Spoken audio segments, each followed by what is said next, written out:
Welcome to TV Burp. We finally find out what Betty from Emmerdale smells like. Is it the ciggy smoke or the putrid stench of stale beer? Fake crying on Casualty. Can I have another litre, please? And being a long way from a loo, Reg off the bill is forced to use his helmet. Well, time waits for no one. Dirty boy! Wags Boutique now on ITV. Wags, short for wives and girlfriends. For this is a selection of ladies who are intimate with professional footballers. Yes, and there are some top-level players involved with all the fancy gear that comes with it. 70k Range Rover, very nice. 80k Bentley, very nice. He's got his wedding vows on his back. How's he read them out? Do you, Steve Sidwell, take Christelle to be your lawful wedded wife? I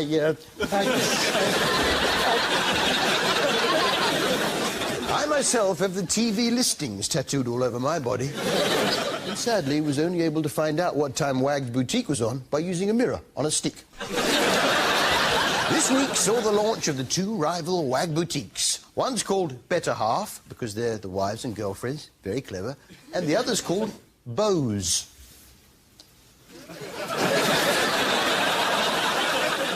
The first week, they got a whole load of bow-legged people turning up, thinking it was a specialist shop. Yes, Camilla Parker Bowles was most disappointed. And a whole coachload of people from the Ricketts Society of Great Britain. Yeah, and it took them ages to get off the coach, obviously, with those legs. But I digress. It was the week of the launch, and the search was on to get some top A-list celebs to attend the shop openings. I should do the celebrity list, you know. Try and get as many celebrities as we can. Try A-list celebrities. Yeah, try A-list celebs, yeah. Well, the Wags are pretty well connected. Perhaps they could pull a few favours. Perfect ideal, Jules Oliver. Do you know her? I know her, but she wouldn't do it. Anyone else? Then I tried Trini and Susanna. She's out of the country. Oh, is she? The well-known celebrity, Trini-Ann Susanna. She's out of the country, apparently. And don't bother trying the sugar babes, because she is washing her hair. So which of the A-listers do turn up, then? For Bows? We've got Lalani, we've got... who else? That's about it, really. Leilani? That's a type of conifer, isn't it? What about the Better Half? Well, they had one top celebrity from Little Britain. I'm quite surprised, really. Marjorie Dawes off Fat Fighters. But hasn't Billy Idol let himself go, though, eh? Yeah, and he wasn't the only star from the world of rock and pop to pitch up on Coronation Street. They all looked a little worse for wear after the Brits. Paul McCartney liked it so much, he stayed the night. Peppers?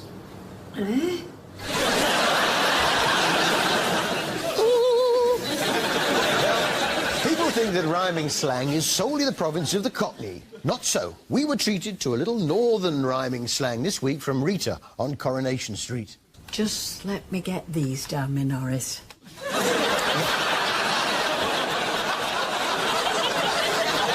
Just get these down me Norris. That's rhyming slang, right? Get these down me Norris, that's Norris McWhirter, squirter. Squirty flower, shower. Shower and sink, mink, mink coat, throat. That's how it works. It was little Amy Barlow's birthday this week, and she's been through a lot recently. What with her mum in prison for murder. So Tracy and the other Barlows organised a party to cheer her up. So, who's on the guest list? Anyway, thanks for letting us know, Eliza. I don't believe this. Eliza Brennan, Helen has got a toothache and cannot come to Amy's party. Yeah, right. Oh dear, Helena not coming. What about Patrick Booth and Georgie Leather? Patrick Booth's got a stomach upset, and Georgie Leather's been vomiting all night. That just leaves Lucy Reed. Well, Lucy Reed's still coming. Hello? Mrs. Reed, yes? Oh, bird flu. Oh, yeah. Sorry to hear that. Yeah.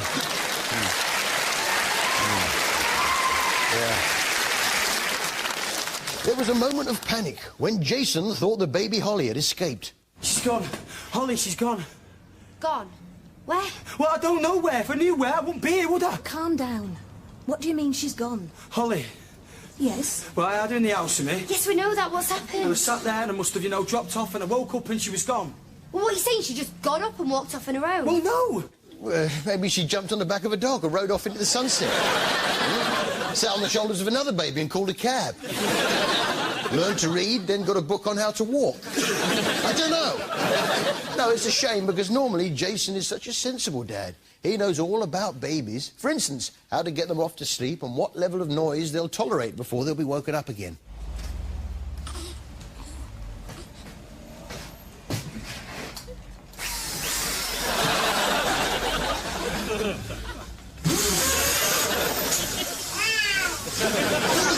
Will be woken up by an electric drill.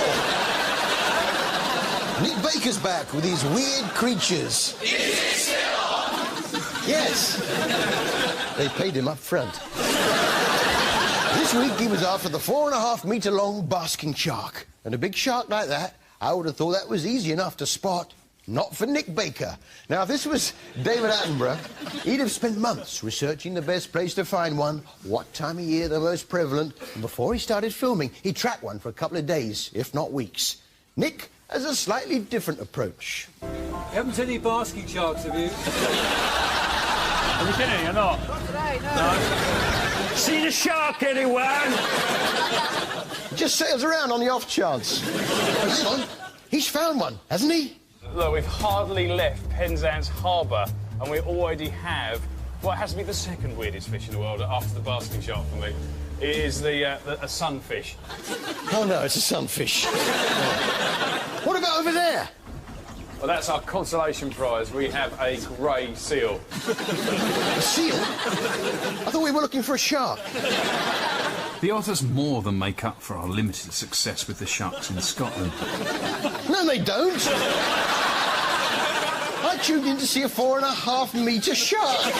It's a shark programme. If you told me it was a seal and otter programme, I wouldn't have bothered. We have got kittiwakes, we've got herring gulls, we've got black-backed gulls, we've got gannets. Seagulls? You're just filming anything now. I was here yesterday. It's one of those. That's a dog. That's Torval. It's not even an animal. Look, the sky. Look, the car. Come on, Nick. Having given plankton this massive build-up now, I'm afraid I'm going to have to disappoint you. We've only caught about 3. We've gone from a 4.5-metre shark to 3 plankton. Not exactly very threatening, are they? What kind of damage can 3 plankton do? Well, I suppose if 2 plankton held it down, the other one could attack it. They could rough up a flea. Or worry a tadpole. So what's his conclusion? But one thing's for certain, these fish are no respecters of professional qualifications. In fact, the public stand just as much of a chance of seeing one from their deck chair while sitting on the beach. Great, thanks a bunch. Another hour of my life I'll never get back. It's probably time you went home, isn't it, Nick? When you're in this game, you always expect the unexpected. He loves you. Hang on, what's that? Pick up your trousers. Kevin. Kevin, you silly I wonder where he's come from. I think you've been eating something that doesn't agree with you. Nice, we've got a sick ferret. A sick ferret. So that's a sunfish, a seal, some seagulls, 3 plankton and a sick ferret. You've got a nerve. Actually, if he'd only driven on a bit further... You always expect the unexpected. There was a basking shark hitchhiking. Oh, look! It's baby Holly off Coronation Street, escaping on the back of a dog. Someone tell Jason. No, be fair, because Nick is respecting the basking shark's privacy. I mean, there is a code of conduct to obey. There are clear guidelines about how... Keep 4 metres away. Yeah, Nick has his own code of conduct. All wildlife to keep 1,000,000 miles away from Nick Baker. Unless you're an otter, a seagull, plankton in groups of no greater than 3. or a sick ferret?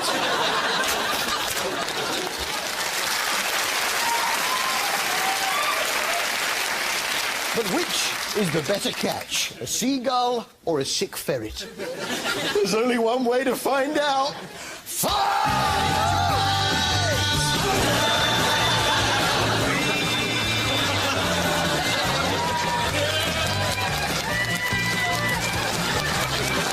See you after the break. Come on, listen.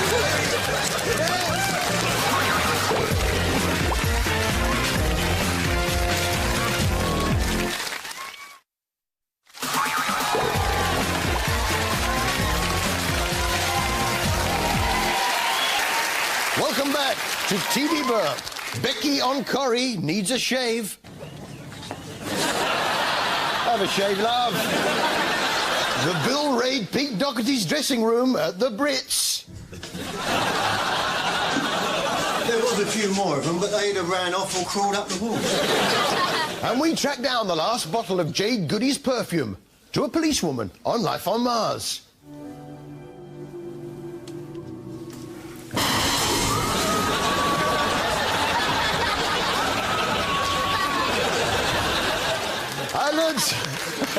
I learned something on Casualty this week. Now, I already knew that an electric shock to the chest could restart the heart, but I didn't know it could make you go cross-eyed. Okay, we have signs of life. Dad? I must say I am enjoying When Will I Be Famous with Graham Norton, which is on the other side at the same time as me. And Graham had some health and safety advice for us. This is a very dangerous act. They are highly trained, so please do not attempt anything you're about to see at home. Yeah, you might look at the act and be tempted to copy it at home. So let's have a look at the act. Now, remember, whatever you do, don't try and copy it.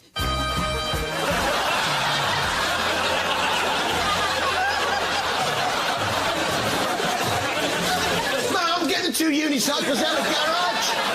Getting that on my phone. I'm going to copy something of whatever it's called. You've been famous. Safari School now, or Celebrity Wild at Heart, as I call it, in which 8 celebrities fill their time between jobs. I did learn a lot from this show about the habits of some of the big game animals. For instance, before Safari School, I wasn't aware that lions like to eat wigs. Yes, to a lion, a man's wig is a much sought-after delicacy. They'll stop at nothing to get at them, as this footage shows. I reckon we changed it 80%. That's a lot.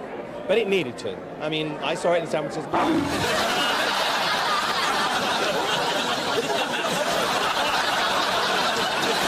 Which brings us to our TV highlight of the week.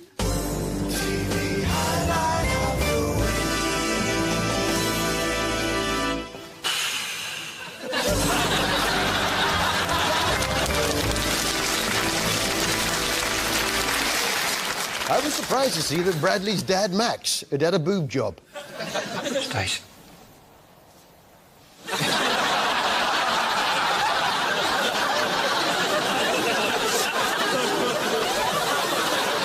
You know, when I was a kid, my favourite meal, and I'm sure you were the same, was mustati cheese. Remember that? Mustati cheese. Mmm, yum, yum. I wonder whether the kids of today like mustati cheese. I'll tell you what. Why don't I cook dinner tonight? What do you fancy, girls? Let's make cheese! They do like mustati cheese. Jamie Oliver is back with Jamie's Chef, and this time he's bought a restaurant for lucky winner, father of 2, Aaron, whose first job was to come up with a name for the place. Well, Aaron, what are you going to call it? Okay. Have your presentation. Now, I've named it Molly after my 2 daughters, Molly and Leah. Sweet, the 2 children's names, Molly and Leah, forming Mollia. I opened a restaurant and called it the name of my 2 little girls, Sam and Ella. Sam and Ella, I call it. called it after 2 weeks. So, what sort of food is Aaron planning to serve at the new restaurant? Well, it's all about British and Italian. Yeah. So the food's British with Italian twist, and there's a country pub with a Tuscan twist. Yeah. Yeah, it's British with an Italian twist. So, let's have a look at the menu. Here we are, we've got it here. There's roast beef with Yorkshire pud, with a sprinkling of Parmesan on it. There's chicken nuggets, carbonara. Rather nice. And there's, this one, layer of sausages, layer of batter, layer of sausages, layer of batter. That's toad in the hole lasagna. Right? And then, of course, my favourite, mustati cheese. That's the menu sorted, but they need staff. And Aaron and his girlfriend Nikki have one main requirement of anyone hoping to work for them.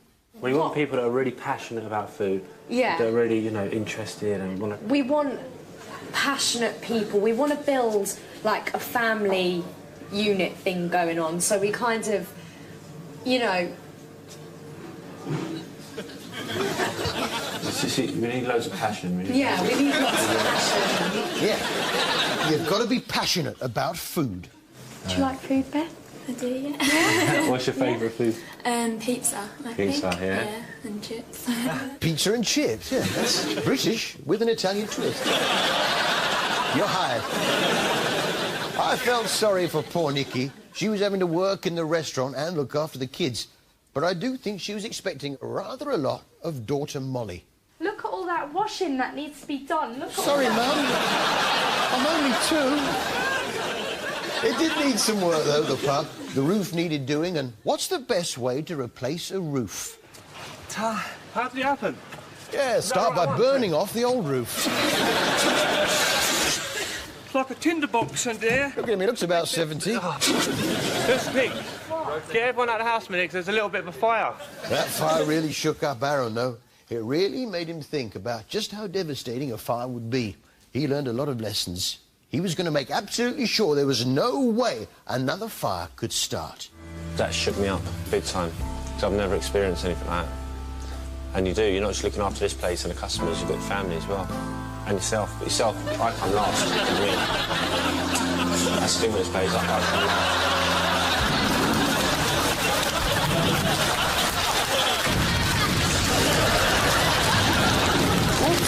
Sorry, Mum. Hi, Harry. It's Aaron from Jamie Chefs. And time for this week's occasional poetry competition and a very short but powerful poem on Wild at Heart. Now, let's transfer him to the animal pen. We'll leave this fella for 24 hours and see what we're dealing with then. Very moving. By the way, I've got that dish you wanted. It's your favourite. It's British with an Italian twist. Mustati cheese. Thanks, Aaron. Mmm, yum, yum. And now I present a toilet doing a wee. Of course not. This was Kelly Osbourne turning Japanese, in which Sharon and Ozzy's little girl finally gets her own show.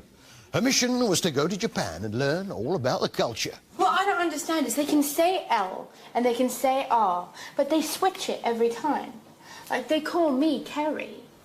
That's because they all think you're Kerry Katona.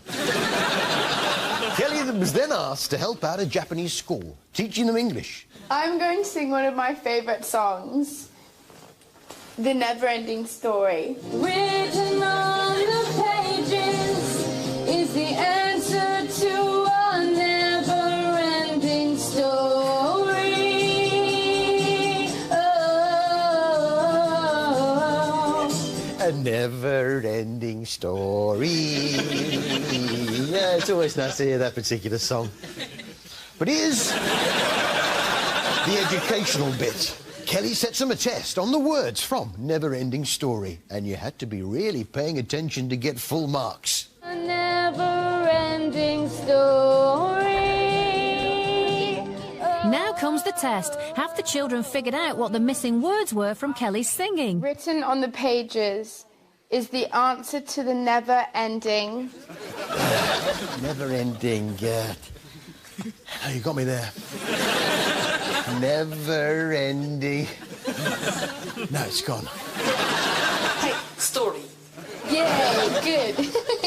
Story. story, that's right. Yeah. Oh, it completely slipped my mind. By the way, I haven't made this up. This is an actual show. But wait, it gets better. Now it's the kids' turn to sing for Kelly.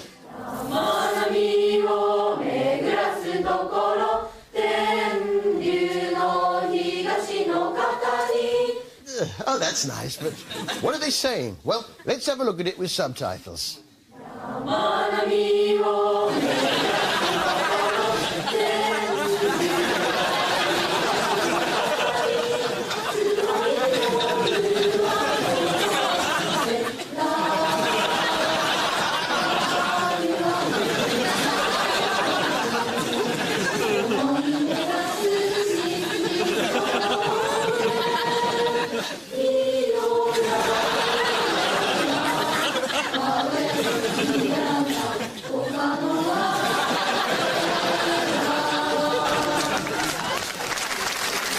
But at the end of it all, I got the impression the Japanese people had taken rather a dislike to Miss Kelly Osbourne. This is... They put her in the microwave and cooked her. I wouldn't like being in here if I was a dog.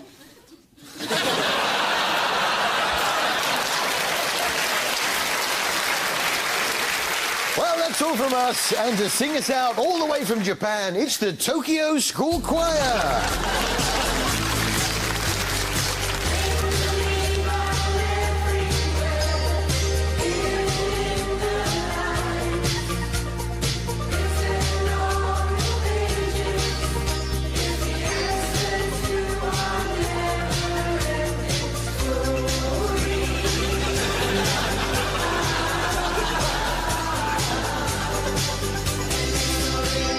As they say in Japan, Matarai Shune. What do you say? I think you said see you next week. I did. See you next week. Join us in a couple of minutes for something very special. Dancing on Ice Goes Country. Yes, for one night only, our cowboys and cowgirls will be putting spurs on their skates and having a hoedown in the ring. So grab your partner by the hand and mosey on down to your TV. It's coming up next. Yeehaw!